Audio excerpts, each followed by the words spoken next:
And welcome to this special conversation जहां हम बात करेंगे 2025 में हमारे इक्विटी मार्केट्स कैसे रह सकते हैं। अगर हम साल 2024 की बात करें तो बाजार ठीक ठाक ही रहे। Towards the end of the year थोड़ा बहुत उतार चढ़ाव हमको देखने को मिला।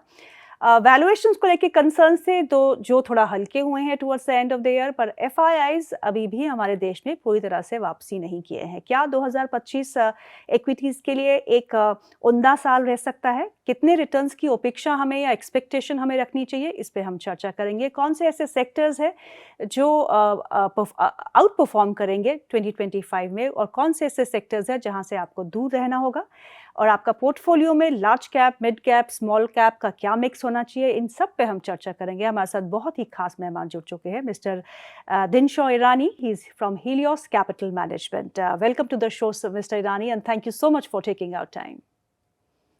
नमस्ते जी, thank you for inviting me. Thank you sir. Sir, अगर हम साल 2024 को देखें तो काफ़ी इवेंटफुल साल था। हमारे यहाँ पे इलेक्शंस भी थे, general elections in India, elections in US, उसके बाद फेड का इंटरेस्ट रेट रिवर्सल प्रोसेस शुरू हुआ। अर्निंग्स ने हम सेकेंड क्वार्टर अर्निंग्स ने हमको डिसअपॉइंट किया। एफआईआईज का एक्सोडस भी देखा हमने। और अगर इस पूरे साल में देखें तो सितंबर, अक्टूबर, नवंबर का महीना थोड़ा बहुत it was quite an eventful month because बहुत ज़्यादा volatile markets रहे, जहाँ उतार चढ़ाव हमने काफ़ी शार्प देखा। अब थोड़ा बहुत हम संभल तो रहे हैं साल के अंत की तरफ आते आते, लेकिन साल 2025 की अगर हम बात करें मिस्टर ईरानी, तो यहाँ से हमको क्या एक्सपेक्टेशन रखनी चाहिए? क्योंकि जनवरी भी काफ़ी इवेंटफुल रहेगा जब mister Trump will take over office, and then we have our budget session, and then we have quarter 3 earnings coming in. ये सब साल के पहले 2025 के पहले ही क्वार्टर में होगा, तो हमें क्या उम्मीदें रखनी चाहिए? कैसा आउटलुक है 2025 का? जी तो जी, पहली चीज तो आपने बराबर बोला कि अर्निंग जो डिसअपॉइंटमेंट चालू हुई वो शायद एक्सेलरेट ही होती रही, क्योंकि आप देखिए मार्च क्वार्टर से मार्च एक्चुअली पहला क्वार्टर था जहां पे डाउनग्रेड्स देखे गए। तब तक उसके पहले 7 ऐसे कंजर्वेटिव क्वार्टर्स थे जहां पे अपग्रेड ही आते थे। तो वो पहला क्वार्टर था जहां पे एक इंडिकेशन आ गया था कि स्लो डाउन आ रहा है, और जून क्वार्टर में वो एक्सेलरेट हो गया। और फिर सितंबर तो पूरा जैसे जमीन निकल गई और पांव तले वैसा हो गया था। काफी कंपनियों के डाउनग्रेड्स हुए थे वगैरह। बहरहाल ये सब होने के बावजूद हमें उस समय ऐसा लगा था कि प्रॉब्ली दिसंबर में, क्योंकि वाई आप देखें तो लास्ट दिसंबर से प्रॉब्लम चालू हुआ था डिमांड का, तो हमें लगा कि शायद उसके चलते दिसंबर एक आपको ट्रफ क्वार्टर दिखेगा, और उसके बाद मार्च क्वार्टर से आपको एक ऊपर का रुख दिखेगा फंडामेंटल्स का। लेकिन अभी जैसे नंबर्स जो हमने सुने हैं या जो बातें होती है हमारी कॉर्पोरेट्स वगैरह के साथ, लग रहा है कि दिसंबर भी काफी खराब क्वार्टर है, क्योंकि अर्बन स्लोडाउन भी काफी जोरों का पिकअप हो गया। पहले तो रूरल हुआ करता था, लेकिन अभी अर्बन भी स्लो डाउन हो गया है। तो इसलिए हमें लग रहा है कि दिसंबर क्वार्टर भी खराब है, एंड वी आर होपिंग कि अभी मार्च जो क्वार्टर है वो शायद आपका एक ट्रफ क्वार्टर रहे, क्योंकि एक होप ये है कि शायद फरवरी में, एक तो पहले तो बजट आएगा 1 फरवरी को, और दूसरा आरबीआई की भी एमपीसी मीटिंग होगी, आई थिंक 4 या 5 तारीख को है शायद उनकी, और उसमें होप हम यही कर रहे हैं कि शायद एक इंटरेस्ट रेट कट से वो चालू करें। ऑलरेडी लिक्विडिटी इन्फ्यूजन तो चालू कर दिया है आरबीआई ने, सीआरआर कट वगैरह, लेकिन हमें लग रहा है कि वहां से भी कट वगैरह करेंगे तो शायद आपको एक अपटिक दिखे। तो इसलिए हमें लग रहा है कि शायद मार्च क्वार्टर एक आपको दिखेगा जहां पे ये जो स्लोडाउन है वो थम सा जाएगा। और दूसरा एक इंडिकेशन ये है कि अक्टूबर में अगर जो आपने आरबीआई के जो हमारी गवर्नमेंट ऑफ इंडिया एक बैलेंस रन करती है आरबीआई के साथ, उनके वहां पे जहां पे सारे कलेक्शन आते हैं, टैक्सेस वगैरह काफी हद तक डिप्लीट हो गए थे। तो हमें ऐसे लग रहा है कि मे बी जो गवर्नमेंट ने पहले सोच रहे थे कि शायद प्राइवेट सेक्टर केपेक्स करेगा, तो वो पार्टिसिपेशन आया नहीं, इसलिए government has started pushing the capex. And ये जो केपेक्स है वो नॉर्मली 2-1 क्वार्टर लगता है for it to come down to consumption. तो इसलिए हमें लग रहा है कि वो भी एक कोइंसाइड होता है आपके जून के क्वार्टर के साथ। इसलिए लग रहा है वहां से ही आपको जरा जो ऊपर का दिखना है वो वहां से दिखेगा। हैविंग सेड दैट, फिर भी हमें नहीं लगता कि हमारा जो अगला साल है CY25 कैलेंडर ईयर 25 वो कैलेंडर ईयर 24 जैसा रहेगा, क्योंकि 24 में आपने देखा कि मिड कैप स्मॉल कैप काफी हद तक अच्छा परफॉर्म किया। इनफैक्ट NSE 500 जो इंडेक्स है हमारा 19-20% ऊपर आया है जी अभी तक, जी तो वो हमें लगता नहीं है रिपीट होगा। हमें लग रहा है बेस्ट केस सिनेरियो प्रॉब्ली आपको एक सिंगल डिजिट ग्रोथ जैसा दिखेगा, हम्म और वो भी मेनली बैक एंडेड रहेगा वो। हम्म मिस्टर ईरानी, आपने कहा कि हो सकता है कि आरबीआई फोर्थ क्वार्टर में एक्ट करे as far as the interest rates are concerned, लेकिन अगर हम रुपए को देखें विज़ाविज़, रुपया हमारा बहुत वीक हो चुका है डॉलर के अगेंस्ट में, और अगर इंटरेस्ट रेट में कटौती होती है तो रुपया और भी वीक हो सकता है। क्या आपको नहीं लगता कि आरबीआई के लिए बहुत ही डिफिकल्ट सिचुएशन है ये? और अगर हम जीडीपी नंबर्स की बात करें, वहाँ भी डाउनवर्ड रिविजन ही देखने को मिला है, और टैक्स कलेक्शन के आंकड़े अभी तो बॉयंट लग रहे हैं, लेकिन साल के अंत तक आते हुए देखना है कि टैक्स बॉयंसी रहती है या नहीं। और फिस्कल कंसोलिडेशन की बात करें तो उसके पथ पे तो हम चल ही रहे थे, because now the economy is not doing well, government has to act. Private capex में जितना ग्रीन शूट्स की हम बात कर रहे थे वो वहीं पे थम गया है, एग्जीक्यूशन फ्रंट पे तो हम आगे आए नहीं हैं। So looking at all these things, RBI के लिए कितना डिफिकल्ट है ये इंटरेस्ट रेट कटौती में लाना और लागू करना? जी देखिए हितू जी, एक्चुअली एक तरह से देखिए तो इंटरेस्ट रेट जो बढ़े थे वो इसीलिए बढ़े थे क्योंकि हमारा जो रुपया था had to stand against the dollar. Dollar में आपके यूएस फेड इंटरेस्ट रेट बढ़ाया जा रहा था। इन्फ्लेशन का इतना प्रॉब्लम नहीं था इंडिया में, जी हमने 7-8% इन्फ्लेशन पहले भी देखा हुआ है, जी तो इसलिए ऐसा नहीं था कि कोई ज्यादा हमें कंसर्न था। लेकिन आरबीआई का reaction was to US Fed action, तो इसलिए interest rate had to go up. Okay उसके बावजूद हमारा रुपया स्टूड क्वाइट फर्म, यस आपने देखा होगा कि, जी लेकिन ऑफ लेट रुपया काफी वीक हो गया है। Right. लेकिन रुपया अकेला वीक नहीं हुआ है। आप जो ट्रम्प की पॉलिसीज हैं विच आर वेरी इन्फ्लेशनरी, वो तो वर्ल्ड ने यही व्यू लिया कि वहां पे इंटरेस्ट रेट जो फेड काट रहा है उसके चलते यील्ड कम नहीं होगी, क्योंकि इन्फ्लेशनरी सारी पॉलिसीज जो है ट्रम्प की वो काफी इन्फ्लेशनरी है। मतलब जो 3 मेजर पॉलिसीज की वो बात करते हैं, एक तो across the board tariff hike की बात कर रहे हैं, इंपोर्ट टैरिफ्स लगाने की बात कर रहे हैं, वो आप सोचिए इन्फ्लेशनरी होता है। दूसरा उन्होंने बोला कि मैं टैक्स कट करूंगा, तो टैक्स कट करेंगे बट डेफिसिट फंडिंग से ही कट करेंगे वो, तो ऑब्वियसली वहां पे भी इन्फ्लेशनरी हो गया। जब भी कट करते हैं कंजम्पशन ऊपर जाता है, तो वो भी इन्फ्लेशनरी होता है एक तरह से।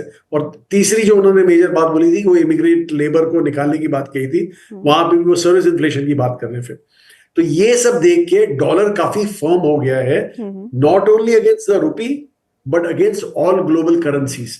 इसलिए आप रुपए को अगर जो दूसरी करेंसीज के बास्केट के अगेंस्ट देखें तो हमने इतना खराब नहीं किया है। मतलब आप देखिए जैसे येन 140 वाला 152 रुपया 52 सॉरी येन हो गया टू द डॉलर, तो आप सोचिए कि वहां पर तो ज्यादा ही गिरा है। फिर कैनेडियन डॉलर की बात करें तो 130 का 140 हो गया, तो वो तो काफी जोरों का गिरे हैं वो लोग। तो 1.3 का 1.4 हो गया, वैसा सब हुआ है। लेकिन वो उसके चलते अगर जो आप रुपए को दूसरी ग्लोबल करेंसी से कंपेयर करें तो इतना वीकनेस नहीं आया है। इसलिए आरबीआई के पास काफी लीवे है करने को, करना चाहे तो। एंड होपफुली जब ट्रम्प ऑफिस पकड़ में आते हैं तो मे भी उनकी जो वो है एक्शंस है वो very different from what he is been talking, right. Hopefully something will happen there, so let's see. इसीलिए मैं बोल रहा हूँ कि जो होगा वो फेब में ही होगा, उसके पहले तो नहीं हो सकता। जी मिस्टर ईरानी, अगर हम सेक्टर्स की बात करते हैं तो डिफेंस बहुत ही अच्छा किया 2024 में। आप मिड कैप और स्मॉल कैप स्पेस देखे वो भी बहुत अच्छा किए। Real estate space did quite well. IT space में काफ़ी अच्छी बॉयंसी देखने को मिली। लेकिन एक सेक्टर जो पिछड़ के रहा, जो अब उभर के आया है पिछले एक महीने में, that was the banking and the financial services sector. अगर हम रिटर्न्स के हिसाब से देखें तो it has fetched you somewhere around 10% in 2024 till now. Nifty around 14%, your defence around 40%। तो इन सेक्टर्स में बैंकिंग और फाइनेंशियल सर्विसेज को आप कैसा देखते हैं? बिकॉज उनके पास सब कुछ तो है, लेकिन डिपॉजिट ग्रोथ को लेके काफ़ी चिंताएं थी। क्रेडिट ऑफ टेक्स अब थोड़ा बहुत स्लो हो रहे हैं, पहले काफ़ी बॉयंसी थी। So banking and financial services as a sector, how do you see it performing in 2025? तो हितू जी ये आपने अच्छा पकड़ा है, क्योंकि हमारे को भी यही सोचना था, मतलब है अभी भी, कि यही एक सेक्टर है जो अभी रोटेशन में लीडर बनेगा। क्योंकि आप देखिए जैसे आपने राइटली पॉइंट आउट किया है कि चला ही नहीं वो सेक्टर, और काफी टाइम से, मतलब ये साल की बात ही नहीं हो रही, अभी एंड में जाके थोड़ा चला है जो चला है। लेकिन आप देखें तो पिछले 3 साल, इसके पहले के 3 साल बिल्कुल सेक्टर परफॉर्म ही नहीं किया था। और वो मेनली बिकॉज एचडीएफसी बैंक चला नहीं था एंड ऑल दैट, सो उसके चलते था, क्योंकि उसका वेट बहुत ज्यादा है इंडेक्स में। तो लेकिन आप कोई भी ग्रोइंग इकोनॉमी देखिए, हम अगर जो पास्ट हिस्ट्री में देखें, जो जैसे चाइना में हुआ था या यूएस में हुआ था, तो फाइनेंशियल सेक्टर तो बहुत ही बढ़िया करता है ना राइजिंग इकोनॉमी। राइट। और वो इसलिए करता है क्योंकि एक तो कंजम्पशन फंडिंग चाहिए होती है और ऊपर से केपेक्स फंडिंग चाहिए होती है, इंफ्रा फंडिंग चाहिए होती है, तो इसलिए ये सेक्टर तो बहुत ही बढ़िया करता है। बहरहाल ऐसा नहीं है कि सारे स्टॉक जो ये सेक्टर के हैं वो अच्छा करते हैं। हमें एक्चुअली हमने भी काफी सिलेक्टिवली पोजीशन ली हुई है सेक्टर में। हमारा बहुत ज्यादा ओवरवेट है इस सेक्टर में। लेकिन जो लेंडिंग पार्ट है, जो लेंडर्स हैं वहाँ पे दो पार्ट होते हैं बीएफएसआई के, एक तो lenders and non lenders, right. तो लेंडिंग पार्ट में आपके बैंक्स और एनबीएफसीज आ जाते हैं। तो वहां पे आप देखिए कि हमारा जो एक्सपोजर है हमने जो लिया है वो बड़ा सिलेक्टिवली लिया है, बिकॉज हमें ऐसा लग रहा है कि आगे चल के थोड़ा एसेट क्वालिटी में थोड़ा प्रॉब्लम हो सकता है। इसलिए only those banks with a very strong franchise, जहां पे आपने देखा कि पास्ट क्राइसिस में भी asset quality has not ever been questioned, क्योंकि उनके systems are in place and all that. तो इसलिए हमें लग रहा है कि वो सब आपको देखना चाहिए और वो ग्रोथ इज एश्योर्ड देयर। और दूसरा जो फाइनेंशियल सर्विसेज की बात करते हैं, वहां पे भी हमने बेसिकली पोजीशन उसी में ली हुई है जो who are gatekeepers to wealth as we call them। जैसे एक राइजिंग आपका पर कैपिटा इनकम होता है तो वेल्थ मैनेजर्स प्ले में आ जाते हैं, फिर म्यूचुअल फंड्स आ जाते हैं, मतलब एसेट मैनेजमेंट कंपनीज आ जाती हैं, देन बोर्सेस मतलब जो स्टॉक एक्सचेंजेस होते हैं वो आते हैं, डिपॉजिटरीज आती है। तो ये सब में हमने देखा है कि काफी अच्छा इंटरेस्ट आ सकता है और इसलिए we are very heavily overweight there. So that is our call on the financial services and we sincerely believe कि ये आगे चल के यही सेक्टर होगा जो लीडर होगा। जी सर, आपने कहा कि एनपीएस को लेके प्रॉब्लम्स बढ़ सकती है, और तो इसका ये मतलब होगा कि your bend will be more towards private sector, because वहाँ पे एनपीएस कंट्रोल में रहते हैं विज़ द पीएसयू सेक्टर जहाँ पे एनपीएस का हाल थोड़ा बुरा होता है।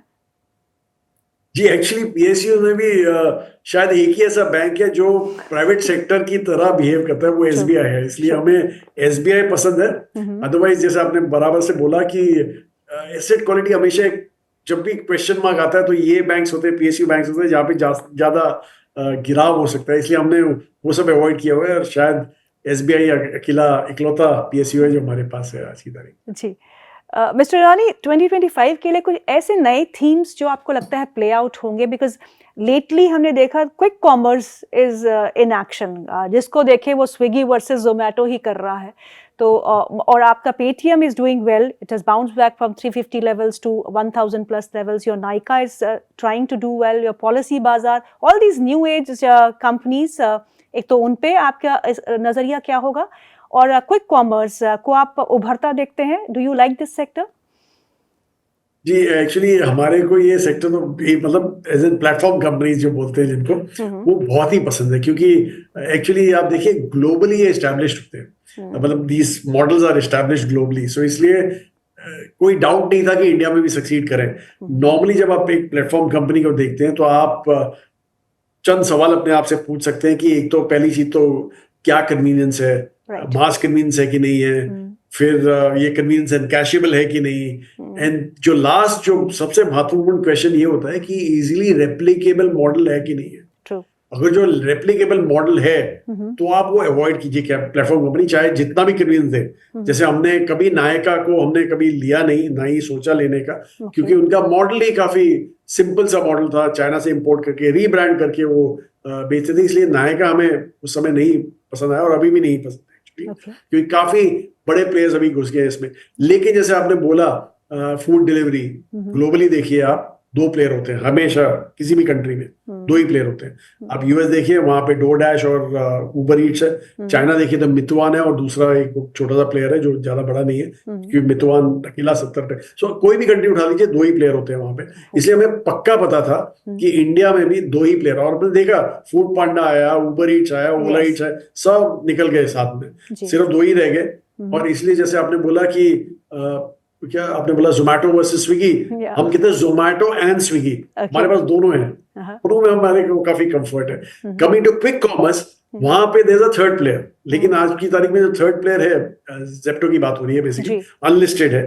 और हमें ऐसा लग रहा है कि given the potential of a country, तीन प्लेयर के लिए तो आराम से ये मार्केट है। और plus new players also coming, like आप अमेजोन की बात कर रहे हैं आने की, जी। फिर रिलायंस बात कर रहे हैं, लेकिन हमें लग रहा है इतना इजी मॉडल नहीं है वो रिप्लेस करने का, क्योंकि अगर जो इतना इजी होता तो शायद बहुत ही ज्यादा प्लेयर होते, और बीच में आए भी थे काफी लोग और वो भी साइड में आ गए, लेकिन इसलिए हमें लग रहा है कि थोड़ा कंपटीशन भी हेल्दी होगा वहां पे। सो इसलिए so all these platform, one is B it I mean fintech, जैसे हमारा ये पेटीएम हो गया या पीबी फिनटेक हो गया, या तो even in the auto space there is a company called car trade, वो हमें काफी पसंद है, वो भी एक प्लेटफॉर्म कंपनी है एक्चुअली, सेकंड हैंड कार्स में डील करते हैं। और अपने फार्मा में एक कंपनी है कॉल्ड इंडिजीन, जो शायद ज्यादा लोगों को पता नहीं होगा, लेकिन वो भी आप सोचिए कि कितना बढ़िया कर रहे हैं वहां पे। सो वो भी प्लेटफॉर्म कंपनी है R&D स्पेस में। सो इसलिए हमें लग रहा है कि ये न्यू एज कंपनीज हैं जो एक्चुअली एक बेंचमार्क सेट करेगी for market caps. Okay mister Irani, जब हमने 2024 शुरू किया था and then we had record highs on Nifty, तो वैल्यूएशन को लेके कंसर्न रहा था, वो 23,000 पे भी रहा था, वो 24,000 पे भी रहा था, वो 26,000 पे भी रहा था, लेकिन अब हम वापस 23 के आसपास आ गए, तो कितना वैल्यूएशन कंफर्ट इस समय आप देख रहे हैं? आपको लगता है कि मार्केट्स आर फेयरली प्राइस, या फिर आपको लगता है कि अभी भी हम ओवर वैल्यूड ही है? जी देखिए, लार्ज कैप में तो हमें पहले भी लग रहा था कि ज्यादा कुछ मतलब पॉकेट्स हैं ऑब्वियसली वहां पे जो ओवर प्राइस थे, लेकिन आप अगर जो निफ्टी का वैल्यूएशन देखें तो 19 time forward earning, 1 year forward earning, जो शायद 10-15 साल एवरेज वही रहा है हमारा, तो इसलिए हमें कंफर्ट वहां पे तो था ही था। बहरहाल जो डिस्कम्फर्ट था हमें मेनली स्मॉल कैप स्पेस में था, कि वहां पे बहुत फ्रॉथी हो गए थे वैल्यूएशंस, ऑलरेडी अभी भी हैं, ऐसा नहीं है कि कम हुए हैं, ये करेक्शन के बावजूद हमें नहीं लग रहा कि इतने कम हुए हैं। इसलिए हम यही बोल रहे हैं कि आपका जो हमारा जो लार्ज कैप इंडेक्स था, जो सॉरी जो ब्रॉड इंडेक्स है, विच इज NSE 500, जैसे बोले मतलब मैंने बताया आपको 19% के आसपास कुछ उसने रिटर्न दिया है ये साल, हमें नहीं लगता कि वो रिपीट होगा। लेकिन जैसे आपने बोला कि निफ्टी 50 का 13 या 14% रिटर्न है, वो शायद रिपीट हो जाए, क्योंकि आपको लार्ज कैप में आपको कंफर्ट है आज की तारीख, और इसीलिए मुझे लग रहा है कि वो शायद रिपीट हो जाएगा, पर ये इतना बड़ा रिटर्न नहीं होगा। तो may be large cap will give you early teens kind of returns, और जो स्मॉल एंड मिड कैप है शायद mid single digit kind of returns आपको देखने में। करेक्शन ऐसा नहीं दिखता है हमें, क्योंकि हमें लग रहा है कि fundamentals are still strong and they are not weak. मतलब आपको थोड़ा वीकनेस दिख रहा है, लेकिन वो पॉकेट्स में वीकनेस है। जैसे आईटी में तो काफी स्ट्रेंथ है, फाइनेंशियल्स में काफी स्ट्रेंथ है, फिर आप देखिए जो कंजम्पशन स्पेस है, not FMCG but discretionary space है, वहां पे भी काफी स्ट्रेंथ है, केपेक्स में काफी स्ट्रेंथ, तो this is 60-70% of the market. तो आप सोचिए कि वो स्ट्रॉन्ग रहेगा तो ऑब्वियसली बाजार में इतना करेक्शन नहीं दिखेगा। FII की वापसी एक बड़ा सवाल है, हालांकि DIIs बहुत अच्छे से मार्केट को सपोर्ट कर रहे हैं, बट FIIs की जो कमी है वो खलती है बाजार को, इट डजंट लाइक इट। तो आपको लगता है कि उनकी वापसी 2025 में होगी? जी होनी चाहिए, हमारे हिसाब से तो होनी चाहिए थी, पहले भी अर्ली भी होनी चाहिए थी, क्योंकि एक्चुअली हमारी जो इकोनॉमी है वो अवॉइडेबल नहीं हो सकती। 5th largest economy going to be 3rd largest very shortly, तो ये सब FIIs को बहुत पसंद होता है, क्योंकि उन्होंने ये जो मूव देखा है, हमारी इकोनॉमी जो मूव देखने वाले हैं वो शायद चाइना में देखा होगा अर्ली 2000 में, उसके बाद ऐसी कोई इकोनॉमी मिली नहीं है उनको एक्सपोज करने के लिए। लेकिन दूसरा ये है कि हमारा जो फंडामेंटल में जो क्वेश्चन मार्क आया, उसके चलते शायद थोड़ा बैक ऑफ हो गए। तीसरा जो ट्रम्प ट्रेड था, जो बहुत ही बढ़िया प्ले आउट के लिए, तो क्योंकि उन्होंने शायद इंडिया में 10% करेक्शन जो है चूक गए, मिस कर दिया, दे वेंट अवे, इसलिए 10% के correction they got protected against, और वहां पे मार्केट 15% चल गया। तो आप सोचिए, और डॉलर हमारा गिर गया, मतलब रुपया हमारा गिर गया, तो इसलिए आप देखिए 25-26% का रिटर्न हो गया उनका, प्योरली बाय अवॉइडिंग इंडिया। तो I think that trade has to yet to play out, and वो प्ले आउट होगा जब एक बार ट्रम्प आएंगे, अपनी पॉलिसीज अनाउंस करेंगे, तो शायद आपको दिखे कि मार्च क्वार्टर एंड तक आपको शायद फ्लोज वापस दिखे, या तो बिगिनिंग ऑफ जून क्वार्टर में आपको फ्लोज दिखना चालू हो जाए शायद। सर, आपने कहा कि आप लार्ज कैप इंडेक्स में आप देखते हैं कि वहां थोड़ी मजबूती लौटनी चाहिए 2025 में, बिकॉज पिटा भी सबसे ज्यादा लार्ज कैप इंडेक्स ही है, चाहे वो निफ्टी 50 की ही बात करते हैं। तो अगर किसी को पोर्टफोलियो बनाना हो तो एलोकेशन कैसे होनी चाहिए? What should be, how much should be the allocation for large caps, how much on mid caps and how much on small caps for the year 2025? ये देखिए, बहुत ही डिफिकल्ट सवाल है, लेकिन यहाँ पर जो हमारा पोर्टफोलियो देखें, जो हमारा फ्लेक्सी कैप है, जो पब्लिक डोमेन में है, जी वहां पे आप देखिए हमारा मोरलेस आई थिंक 60% के आसपास हमारा लार्ज कैप है, okay around 20% evenly spread out है मिड कैप और स्मॉल कैप में। लेकिन अगेन स्मॉल कैप और मिड कैप में काफी सिलेक्टिव बेट्स हैं। इनफैक्ट आप हमारा स्मॉल कैप देखेंगे तो दैट इज बियॉन्ड द 250, इतने मतलब इतने नोन स्टॉक्स भी नहीं, जैसे मैंने आपको इंडिजीन बताया, कार्टरेट बताया, वो सब स्मॉल कैप में ही आते हैं। तो इसलिए हमें लग रहा है कि आपको काफी सिलेक्टिव रहना पड़ेगा, और 2025 इन particular will be a stock pickers market. मतलब आपको सिर्फ स्टॉक स्पेसिफिक बेट्स लेनी पड़ेगी। वो पहला जो सिनेरियो था आपका 23-24 का, जब पूरा बाजार चलता था और सब चलते थे साथ में, वो is not going to repeat, so you have to be very selective in that game. So any new fund offer that you are planning any time soon? नहीं जी, अभी तक तो कुछ हमने सोचा नहीं है, बट सोचेंगे तो बता देंगे, जरूर बताएंगे। ओके अच्छा, अगर कोई आपसे पूछे कि आप 3 ऐसे सेक्टर्स बता दीजिए जो 2025 में अच्छा करेंगे, so will and with that question.